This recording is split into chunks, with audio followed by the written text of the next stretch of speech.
እስልምና እንደሚታወቀው ዘካን ሐጅን የእምነቱ ምሰሶ አድርጎ የተነሳ ዲን ነው። እነዚህ መሰረታዊ የዲኑ ምሰሶዎች እንዲሟሉ የፋይናንሻል አቅም የገንዘብ አቅም ለሙእሚን ግዴታ ይሆንበታል።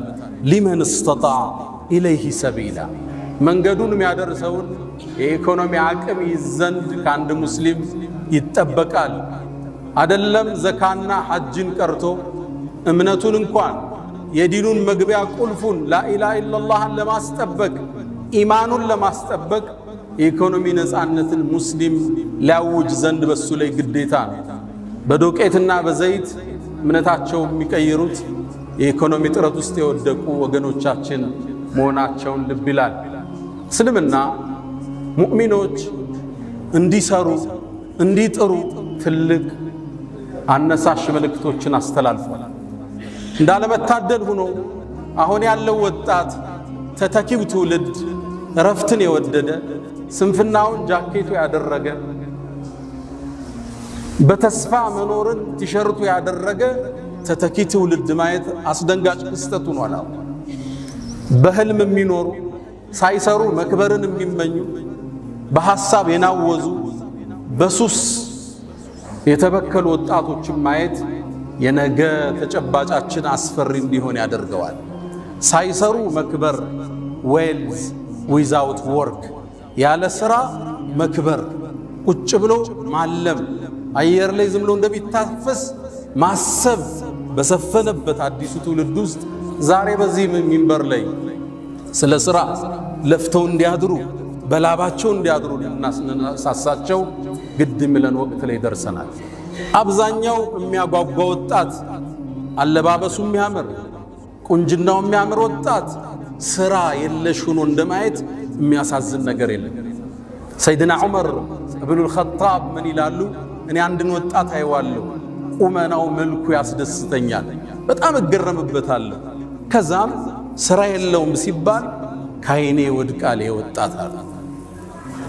በጣም ሙሉ ኃይል ያላቸው የሚያምሩ ወጣቶች ያለ ስራ እነሱን ከማየት ሱስ ውስጥ ከማየት በላይ ለዚህ ኡማ የወደፊት አደጋ የለም።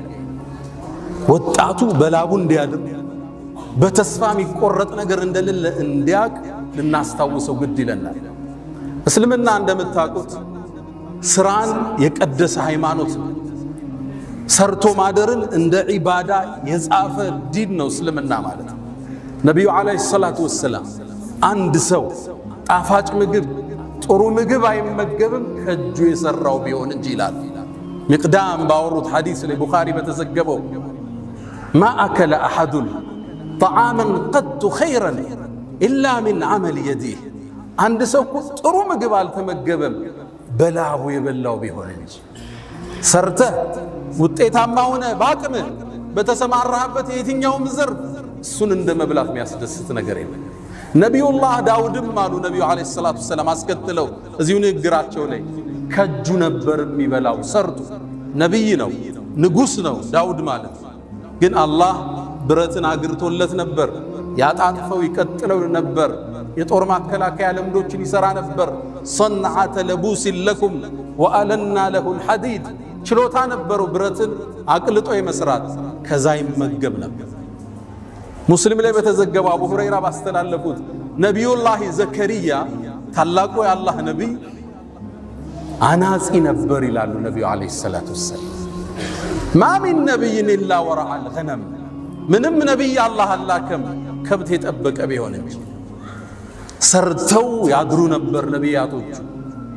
ለዛ ነው ለተከታዮቻቸው እኛ ምን ክፍያ ጠየቅናችሁ እንደሚሉ ክፍያ አልፈለጉ። አጀራቸው ከአላህ ነው። ዱንያን ሰርተው ያድራሉ፣ ዲኑን በነፃ ያከፋፍላሉ። እስልምና ስራን ትልቅ ቦታ የሰጠ ሃይማኖት። ቁርአን ላይ ሱረቱ ሙዘሚል ላይ አንድ ነገር እናገኛለን። መሳ ለመሳ ሁለት ትላልቅ ዒባዳዎችን አላህ ጠርቷል። ወአኸሩነ የድሪቡነ ፊል አርድ የብተጉነ ሚን ፈድሊላህ ወአኸሩነ ዩቃቲሉነ ፊ ሰቢልላህ። ሁለቱን መሳ ለመሳ ጠራቸው። ከፈሎቹ አሉ በምድር ተበትነው የአላህን ሪዝቅ ለመፈለግ በንግድ የወጡ ሌሎቹ ደግሞ አሉ በአላህ መንገድ ትግል ለማድረግ የወጡ። ሁለቱን እኩል መጥራቱ ይላሉ ሙፈሲሮቹ ለመነገድ ከጂሃድ ጋር ማቀራረቡ እስልምና ለንግድ ለሥራ የሰጠውን ቦታ እናያለን። የአላህ ምርጥ ባሮች የሚገኙት የሥራ ሜዳው ላይ ነው። ሪጃል አላቸዋል። የኔ ጀግኖች ባሮች እነዚህ ናቸው። ላ ቱልሂህም ቲጃረቱን ወላ በይዑን አን ዚክሪላህ የያዙት ቲጃራ የትኛውም ሥራ ወላ በይዑን መግዛትና መሸጥ አላህን ከማስታወስ ማያዘናጋቸው።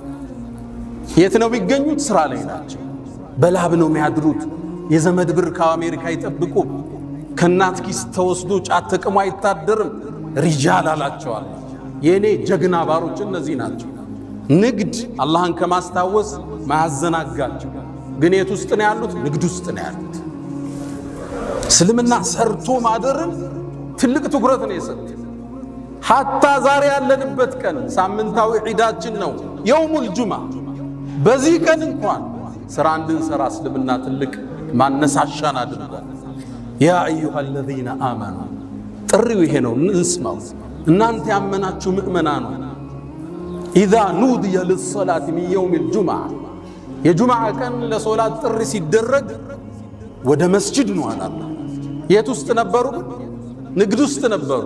ወዘሩል በይዕ ንግዱን ለጊዜው አቁሙታል። ወደ መስጂድ ኑና አላህን አስታውሱ። ዛሊኩም ኸይሩን ለኩም ኢን ኩንቱም ተዕለሙን። ከዛስ መስጂድን ቆይ ፈኢዛ ቁድየት ሰላት እቺ ፋዋ ትልቅ ትርጉም አለ። ፈንተሽሩ አሁንም ፋዋ ትልቅ ትርጉም አለ። ልክ ሶላቱ ሲያልቅ ተበተኑ አለ። ወብተጉ ሚን ፈድሊላህ የጌታችሁን ጸጋ ሰርታችሁ ፈልጉ። ወዝኩሩላህ ከሲራን በስራችሁ ላይ ደግሞ አላህን አስታውሱ። ረዛቁ እሱ ነው። ወፊ ሰማይ ሪዝቁኩም ምድር ላይ ሰበቡን ያለ ሪዝቁ ከላይ ነው የሚቆረጠው። ወዝኩሩላህ ከሲራን ለዓለኩም ቱፍሊሑን። የጁምዓ ቀን እንኳን እንድናርፍ ያልፈቀደ ዲን ያለ ስራ በላብ ማደር መልፋት የዲነል ኢስላም አርማው ነው።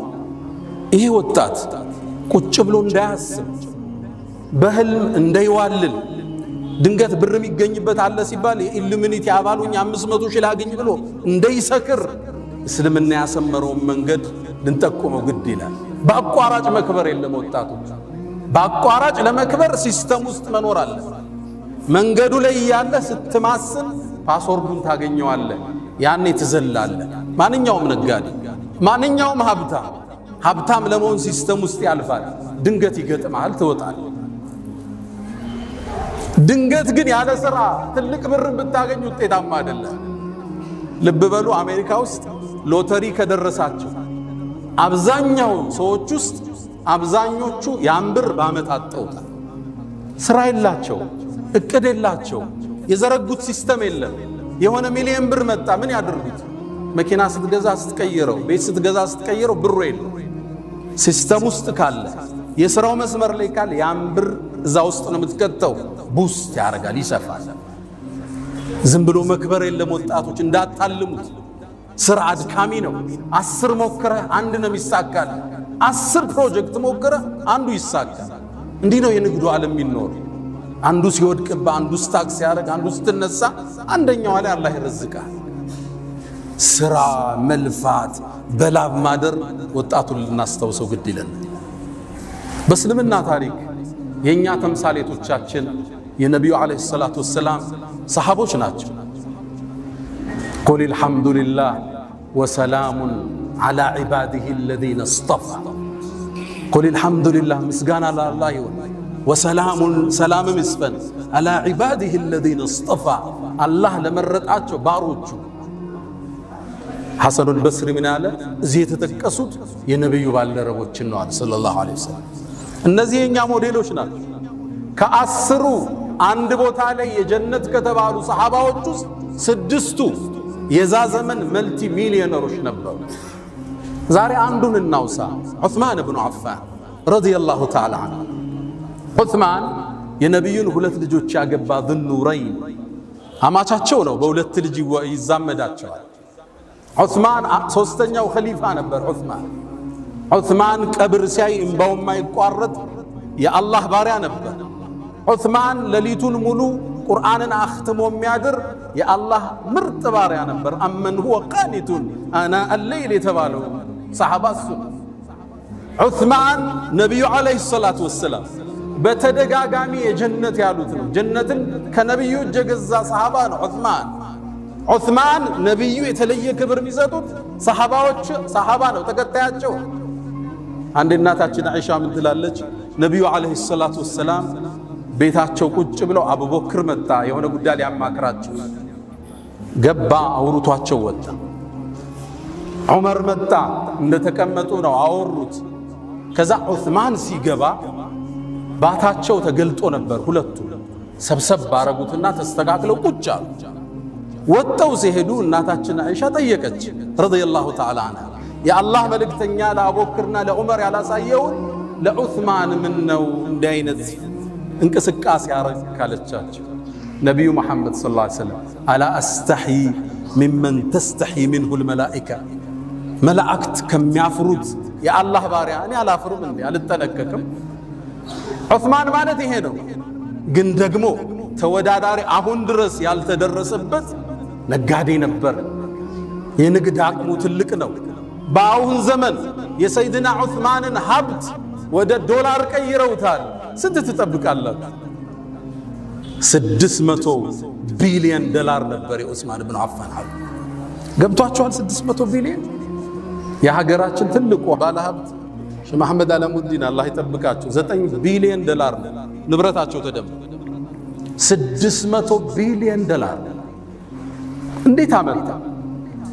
እንዴት አይነት የንግድ ሳይንሱን ቢያቀው ነው ዑስማን።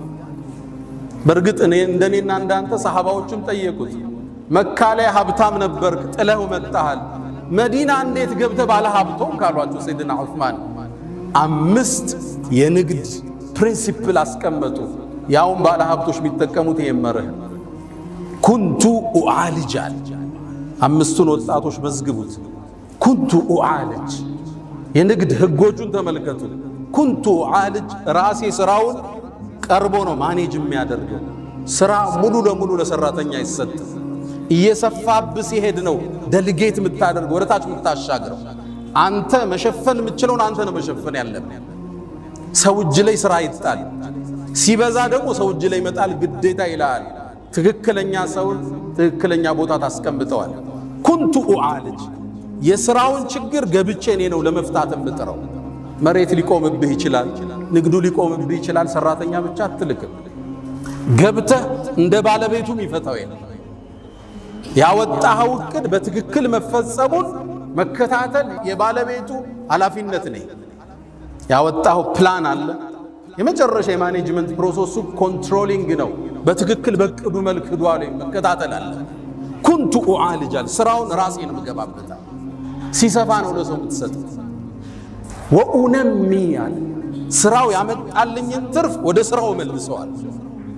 ብዙ ሰው አይታችሁ ከሆነ አንድ ሞቅ ያለ ትርፍ ሲያገኝ ብሩን አውጥቶ ወይ መኪና ላይ ይጥለዋል ወይ ቤት ላይ ይጥለዋል። ስራው ገንዘብ ሲራብ ታየዋለ። ስራው እዛው ላይ ነው መመልሰው። ትንሽ አንስቼ ወኡነሚ አለ ዑስማን ብኑ አፋን። ሶስተኛ የንግድ መርሁ ላ አዝደሪ ሪብሓን አለ ትርፍን አላቃልል። በተገኘው ትርፍ ሽጠው ይወጣሉ። ሰይድና ዑስማን መርሃቸው ይሄ ነው። ትንሽ ነው ትርፉ እስኪጨምር ይቆይ አቋም የላቸው። ማገላበጥ ነው የዑስማን የንግድ ፕሪንሲፕላቸው። ስታስገላብጥ ጥሩ ገዢ ታገኛለህ፣ በትንሽ ትርፍ ትሸጥ። አዲስ ደንበኛ ታገኛለህ። ኦልድ ስቶክ ያስቀመጥከው ይወጣና አዲስ ትከታለህ። የዑስማን የንግድ መርህ በተገኘው ትርፍ ማገላበጥ ነው። በማገላበጥ ውስጥ ገንዘቡ ይንቀሳቀሳል፣ ንግዱ ይንቀሳቀሳል። አዳዲስ ደንበኛ ታገኛለህ። እነዛ እስኪጨምር ብሎ የያዙ ሰዎች እስኪሸጡ አንተ ጨርሰህ ወጣል። ቃል አዝደሪ ሪብሓን ትርፍን አላቃልም፣ የተገኘው መሸጥ ነው። የዑስማን አራተኛ የንግድ መርሃቸው ላ አሽተሪ ሸይኸን ያረጀን አልገዛም። ማርኬቱ ላይ የጠገበ ማርኬት ይኖራል፣ እሱን አልገዛም። ከትንሽ ይገዙትና አፋፍተው ነው የሚሸጡት። አሊያም ደግሞ ጊዜ የወጣበት ለምሳሌ ክረምቱ ሲወጣ የክረምት ጃኬት አታመጣ። ብዙ ነጋዴ አይታችሁ ከሆነ ቴምር ይጭናል። ቴምሩ የሚደርሰው ግን ሮመዳን ከወጣ በኋላ አርጅቷል ማርኬቱ ማለት ነው። ብዙ ጊዜ ከረመዳን በኋላ ይገባባቸውና አንዋር መስጂድ ላይ አንዳንድ ቆርቆሮ ያረገ ይቸረችራል አይደል? ያለንበትን ነው የምነግራችሁ። ቴምር ያሰበ ሰው ወጣት እያለ ነው የሚያመጣው ረመዳን ሳይገባ። ላ አሽተሪ ሸይኸን ያረጀን አልገዛም፣ ገና ወጣት የሆነ አፍላ የሆነ ማህበረሰቡ የሚፈልገው አፋፍተው ሊሸጡት የሚችሉት ይሄ ዑስማን ኢብኑ አፋን የንግድ ሳይንስ ነው። አምስተኛ ወአጅዐሉ الرأس رأسين ንግድ ላይ አንድ ቦታ ብሬን አላፈሰም እበታትነዋል። ለምሳሌ አንድ መሬት 2000 ካሬ 200 ሚሊዮን ቢሸጥ ከሆነ 1100 ሚሊዮን ሌላውን 1100 ሚሊዮን ከሁለት ድንገት አደጋ ቢገጥሙ ብር ታስሮ አይቀር። ለምሳሌ ሪል ስቴት ላይ ያሉ ሰዎች መሬት ይገዙና ያ መሬት መገንባት ሲጀምሩ ወይ መንግስት ያቆመዋል፣ የሆነ ጉዳይ ይኖርበታል፣ ወይ ወራሾቹ ይመጡና ያስቆመዋል። ብር ታስሮ ለዓመታት ሊቆም ይችላል። ወጣህ ማለት ነው ከማርኬት። ገንዘቦችን ከፋፍላቸው ነበራለን ንግዱ ላይ። ዘመኑ ኢኮኖሚስት የሚጠቀሙት የዑስማንን ህግ ነው። ዶንት ፑት ኦል ዩር ኤግስ ኢን ዋን ባስኬት፣ ሁሉን እንቁላልህን አንድ ባስኬት ላይ አታርጋሉ። መጡና ምነው የተወሰነው ቢሰበር ሌላው እጅ አለ፣ ትንቀሳቀሳለህ፣ ሰርቫይቭ ታረጋለህ። የተበደርከው ብድር ሊኖር ይችላል፣ ከዚህኛው ትከፍላለህ። ስራ አይቋረጥም ማለት ነው። እነዚህ አምስቶች የሰይድና ዑስማን ኢብኑ አፋን የንግድ መርሆች ነበሩ። የኛ አያቶች እኒ ናቸው። የንግዱን ሳይንስ የሚያውቁ መልቲ ቢሊዮነሮች ነበሩ። ታዲያ ይሄን ብር ይዘው ከኋላ ኪስ አላስቀመጡትም። ለቀጣዩ ዓለም ሰርተውበት አለፉ። ዑስማን ምን ሰራበት አትሉኝም? አንድ ሁለቱ ልጥቀስላችኋል። አሁን ሳውዲ ስትሄዱ መዲና ላይ አንድን ህንጻ ታገኛላችሁ። የሰይድና ዑስማን ኢብኑ አፋን ፎቅ አለ፣ ህንጻ፣ ሆቴል። እንዴት ገነቡት? ካርታው በስማቸው ነው ያለው፣ መሬቱ በስማቸው ነው የተጻፈው። ባንክ ላይ አካውንት አላቸው። የአካውንቱ ስም ዑስማን ኢብኑ አፋን ይላል። 1400 ዓመት እንዴት አድርገው አመጡት? ነገሩ ወዲህ ነው። ነቢዩ ዓለይሂ ሰላቱ ወሰላም ሰሃቦቹን ይዘው ወደ መዲና ሲገቡ መዲና ላይ የሚጠቀሙበት ጣፋጭ ውሃ አለ፣ ቢዕሩ ሩማህ ይባላል። ይሄን ደግሞ የያዘው ባለቤቱ አንድ ይሁዳ። ሰሃቦቹ በጣም ገቡ። ውሃ ለመጠጣት ትንሽ ሲቀዱ አንድ እፍኝ ቴምር ይከፍሉት ነበር። ሰሃቦቹ ደግሞ ስደተኛ ናቸው፣ ብር የላቸው። ነቢዩም ዓለይሂ ሰላቱ ወሰላም ሰለላሁ ዐላ ረሱሊላህ ይሄን ችግር ሲያዩ አንድ ጥሪ ያቀረቡ። ማን ነው ቢዕረ ሩማን የሚገዛልን? ወለሁል ጀና፣ ጀነት ለሱ የሚሰጠው አለ። ይሄን እድል ባለሀብት ያልፈዋል እንዴ? ሰይድና ዑስማን ሄደና ይሁዳውን ጠየቀው፣ ልግዛ ምንጩን ጉድጓዱ ውሃውን አለ። ያ ደግሞ ትልቅ ብር የሚያገኝበት በጭራሽ። እሺ ግማሹን ልግዛሃል። ግማሹን ሲለው ያነ ይሁዳ ዑስማን ንግድን ስለሚያውቅ የበለጠ ያሳድግልኛል ብሎ ተስማማ። ግማሹን ገዛው። ዑስማን ግን ይሁዳው ያልጠበቀውን ነገር አደረገ። ግማሹን ቀን አንድ ቀን የይሁዳው ነው፣ አንድ ቀን የዑስማን፣ የሱን ቀን ነፃ አደረገ። ሰደቀ። ሙስሊሙ ይመጣል፣ ይጠጣል፣ ይዞ ይሄዳል፣ ያጠባል እንደ ልቡ። የይሁዳው ቀን የሚገዛው አጣ። እንደተበላው ወቀው። ዑስማን በቢዝነስ እንደበለጠው ገባው። ይሁዳው መጣና አንተ ዑስማን ወይ በቃ ሙሉን ጠቅልለዋል። 20,000 ድርሃም አውጥቶ ያንን ሙሉ ጉድጓድ ውሃ ገዛና ለሙእሚኑ ወቅፍ አረገው። ለነብዩ መጣና የአላህ መልእክተኛ ይሄው ይሄ ጉድጓድ ውሃ ለአላህ አድርጌዋለሁ አላቸው። ጀነትን ተረከበ። ያነ ወንዝ ዙሪያ ላይ ያነ ምንጩ ጥግ የተተከሉ የቴምር ዛፎች አሉ። 1500 ደርሰዋል። ለአለፈው 1400 ዓመት ከነዚህ ዛፎች ቴምር እየተቆረጠ ገቢው ግማሹ ይቀመጥለታል፣ ግማሹ ለየቲሞችና ለምስኪኖች ይሰጣል።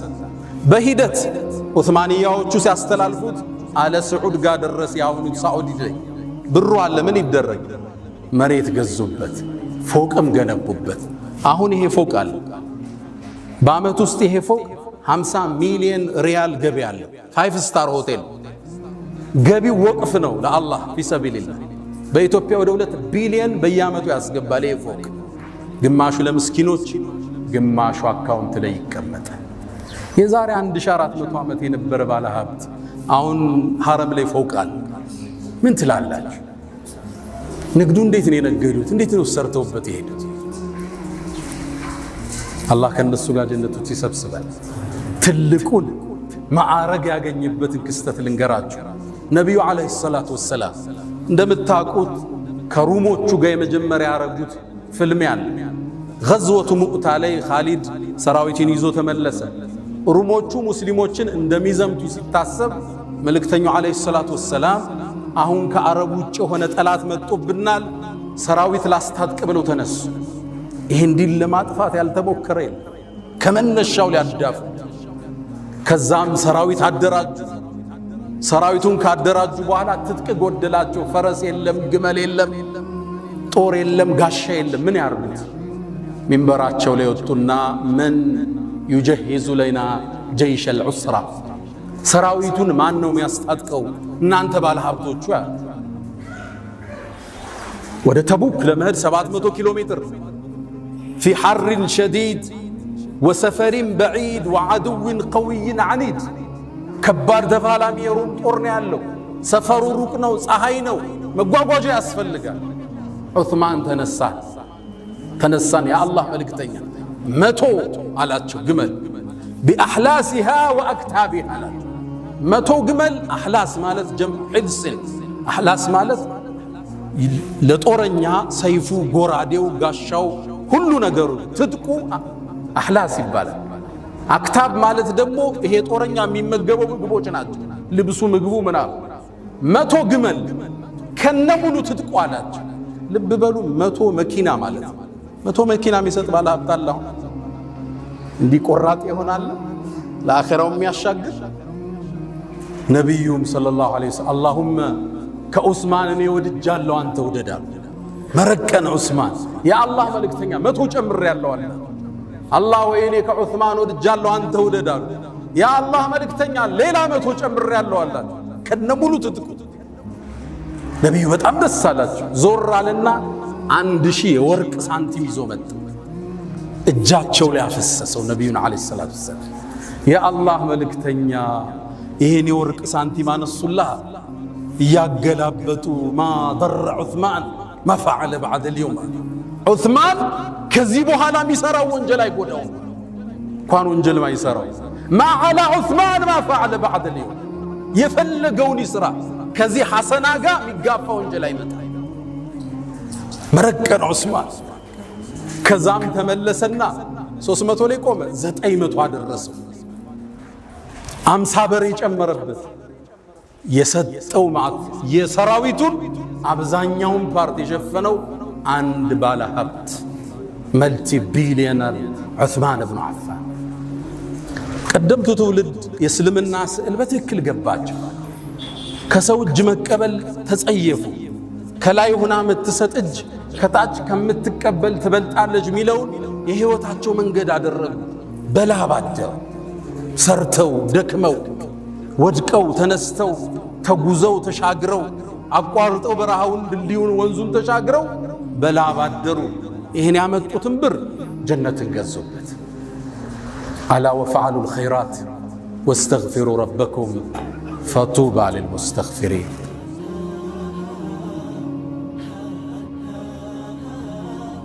الحمد لله على إحسانه والشكر له على تفضله وامتنانه ولا إله إلا الله تعظيما لشانه وصلى الله وسلم على رسوله وإخوانه. أما بعد، ود مؤمنان اسلمنا ሰርቶ በማደር የሚያምን በላብ የሚያምን ሃይማኖት ከሰው እጅ መቀበልን የሚጸየፍ መለመንን የማይደግፍ ደሃን የሚወድ ድህነትን የሚጠላ ሃይማኖት ነው ያለው።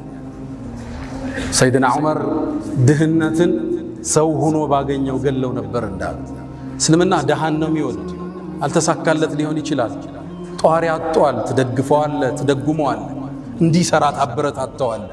ተመጽዋች እንዲሆን አታደርገው። ታዲያ በትክክል ለነገደ ሰው ሽልማቱ ትልቅ ነው። እስኪ ነጋዴዎች ልንከተል የሚገባው አንድ ሁለት መርህን እናድርግና እንቋጭ። የመጀመሪያ አታጅሩ الصدوق الأمين። ስንነግድ ማግበስበስ አይደለም፣ በረካው እንዳይነሳ ያብር ለልጅ እንዲተርፍ ስድቅ እውነተኝነት። አማና ታማኝነት ይፈልጋል። ነቢዩ ዓለይሂ ሰላቱ ወሰላም ከማ ፊል ቡኻሪ ምን ሐዲሲ አቢ ሰዒድን አልኹድሪ ባስተላለፉት ሐዲስ ላይ አታጅሩ ሶዱቁል አሚን ታማኝና እውነተኛ የሆነ ነጋዴ አሉ። ደረጃውን ስሙት፣ አስደንጋጭ ማአን ነቢይን ደረጃው ከነቢያቶች ጋር፣ ወስዲቂን ከስዲቆች ጋር፣ ወሹሃዳ በአላህ መንገድ ከተሰዉት ጋር ከነሱ ጋር። ብር እኮ አላወጣ፣ ሶደቃ አልሰጠ፣ ዘካውን ሊያወጣ ይችላል። በትክክል ስድቅ ማለት የገዛውን ሳያጭበረብር፣ መቶ የገዛውን 50 የገዛው ትላንተ ብዬንም ሸጠል ሳይዋሽ። ለምን ይዋሽ? ባመነበት ይሸጣል። አሚን አማና ያለው ጉድለቱ የሚናገር ደብቆ ማይሸጥ ማያጭበረብር የቻይናውን የቱርክ ማይ አሚን አማና ያለው ይሄን ሁለቱን ያሟላ ከነቢያት ከሸሂዶች ጋር። ያው ሻሃዳ አልተሳካልን ማለት የገዛዎችን ዕጣ አላገኘ ነው በዚህ ሀገር ነግደን ግን እነሱ ጋር እንደርሳለን። ግን መስፈርቱ አንድ ነው፣ ታማኙን እንዳታጭበረብር። ነቢዩ ዓለይሂ ሰላቱ ወሰላም ሙስሊም ላይ እንደተዘገበ አቡ ሁረይራ ባስተላለፉት ሐዲስ ላይ አንዴ ወጡ መርካቶ ላይ ገበያውን ይቆጣጠሩ ነበር። ጠጋሉና እጃቸውን አንድ ምግብ ስር ሲከቱት እርጥበት አገኙ። አንተ ሰው ሆይ ይሄ እርጥብ የሆነው ምንድነው አሉት። የአላህ መልእክተኛ አሳበቱ ሰማ ዝናብ አግኝቶት ነው አላቸው። ታዲያ ከላይ አታደርገው የሚገዙት እንዲያዩት አለ። ተመልከተ እስልምናን ጽዳት፣ ገዢዎቹ እንዲያዩት ለምን ከላይ አላረከው የረጠበው? ከዛ አንድ ህግ አስቀመጡ። መን ገሸ ያጭበረበረ ያታለለ የሸወደ ፈለይሰ ሚና ከኛ አይደለም። አታለህ ሪዝቅ ለልጆች ልትወስድ ሰው አስለቀሰ ቸቀምተ የሰው ስራ አበላሽተ ልጆችን ልትመግብ ከዛ ህንፃ ሰርተ ማሻአላህ ብለህ ልትለጥፍ መን ገሸ ፈለይሰ ሚና ከኛ አይደለም አሉ ነብዩ አለይሂ ሰላቱ ወሰለም። አደራችሁን የተጨበረበረ ብር፣ የተሰረቀ ብር፣ የተሸወደ ብር ለልጅ አይተርፍም፣ ለአካል ጤና አይደለም፣ የአእምሮ ረፍት የለውም። ንጹህ አእምሮ ምቹ ትራስ እሱ ነው። የሰው ዱዓ የሌለበት ለቅሶ የሌለበት ዘግተ ያልጠፋበት ስራ ጣፋጭ ነው፣ ለልጅ ይተርፋል። ሐራም ብር የልጆችን ባህሪ ይለውጣል፣ የሚስትህን ባህሪ ይለውጣል። እመነኝ። ለዛ ነው ሰለፎቹ ባሎቻቸው ወደ መርካቶ ሲወጡ ሚስት ተከተለ አንድ ማሳሰቢያ ትለዋለች፣ እባክህን ሐራም ይዘህብን እንዳትመጣ፣ ከረሃብ እንታገሳለን፣ ከሳት ግን መታገስ አንችልም ትለው ነበር። መን ገሸ ፈለይሰ ሚና። መርካቶ ላይ የሚሰማው አስደንጋጭ ነው። አስደንጋጭ የተበላሸን ነገር ደብቆ መሸጥ ኖርማል እርድናም ነው። አንተ ቢዝነስ አልገባህም ሁሉ ሊልህ ይችላል። ጤናን ከፈለግ ጣፍጦ መብላት ከፈለግ የሰጠህን አላህ በሐላል ይሄ ደርድረው ለልጅ ልታወርሰው ነው። ይሄን ሁሉ ብር ላንተ እኮ አይሆንም፣ ቀብርም አብሮ አይገባ። ልጅህ እንደፈለገ የሚያረጋውን ብር ሰው አስለቅሰ ታመጣለህ። የሙስሊም ነጋዴ ባህሪ አታጅሩ ሰዱቅ አልአሚን፣ እውነተኛ ነው፣ ታማኝ ነው። ሙስሊም ካበለ ቀኑ ዘነበለ፣ ሙስሊም ከዋሸ ቀኑ ተበላሸ። አያቶቻችን ያስከበሩት ታሪካዊ ስማችን ታማኝ ነጋዴዎች፣ ደጎች፣ በዚክር አብረው የሚነግዱ የሰውን ችግር የሚረዱ አያቶቻችን። ይሄ ስማውን ተቀይሯል አይደለም? ብዙ ታሪክ አለ መርካቶ ውስጥ፣ አስደንጋጭ ታሪክ አለ። ከነቢያት ጋር እኩል መሰለፍ የፈለገ አማና እውነተኝነት የሙስሊም መገለጫ። ሁለተኛ ለነጋዴዎች ሰዎች አብረዋችሁ እንዲያድጉ አጋዥ አታሰናኩ። አንተ የምትጭነው ዕቃ ይኖርሃል፣ አሳየው ሲስተም። እኔ የምጭነው 20 ኮንቲነር አለ፣ ስንት አለ? 2 ሚሊዮን ና ከኔ ጋር ግማሽ ኮንቲነሩ ላይ አንተ ትገባለህ። አንድ ኮንቲነር 4 ነው የሚፈጀው። ና አብረህኝ ደግ፣ ይሄን ዕቃ አምጣው፣ ይሄኛው ያዋጣም፣ ሱቅ እዚህ ቦታ ተከራይና አከፋፍለው፣ አብረህ አሳድገው። ሪዝቅ ከላይ ነው፣ ምድር ላይ አይደለም። መጥቶ ይጋፋኛል ይላል። የአላህን ሪዝቅ ረዛቁ አላህ ከጎንህ ይክፈት፣ ፊት ለፊት ይክፈት። አላህ ላንተ ይረዝቃል። አስደንጋጩ ሁኔታ ግን አሁን ለንግድ ተመሳሳይ ስራ ይዘህ ከገባ የኛዎች አብረው ከሌሎቹ ጋር ብር ይመደብብሃል፣ ያከሱ ከስራው እንድትወጣ መጠህ እንዳትጋፋቸው ማለት ነው። እነዚህ ሙእሚን ናቸው። ብር ይመድባሉ አንተን ከሲስተም ለማውጣት። وفي السماء رزقكم ሲሳያችሁ ከሰማይ ነው እኔ ዘንድ ነው እዛ ነው የሚሰፈርላት ምድር ላይ አይደለም አንተ ሀብታም የሆንከው ከሌላው በቁንጅና በእውቅና ስለበለጥክ ነው አይደለም እንዳይመስል ሪዝቅ ከላይ ሰበብ አሙልታል ሰጥቷል እሱ ለሚያውቀው ጥበብ ካንተ በላይ ዕውቀት ያላቸው ዕውቅና ያላቸው ትልቅ ኔትወርክ ያላቸው ያንተን ያህል ብር የላቸው ሪዝቅ ከላይ ነው አንተም ያማክሩ ፕሮፌሰሮች ዩኒቨርሲቲ ላይ 17000 የተከፈላቸው አንተ $170,000 ሆቴል ገብተህ ያረፍክ በእውቀት በልጣቸው መሰለ ሪዝቅ ከላይ ነው የሚሰፈረው በብልጠት እንዳይመስል ካንተ የበለጡ ብልጦች አሉ አራዶች አሉ ዕውቀት የተማሩ አሉ ፕሮፌሰሮች አሉ በቃ አንተ ጀምረዋል አላህ ባርኮልህ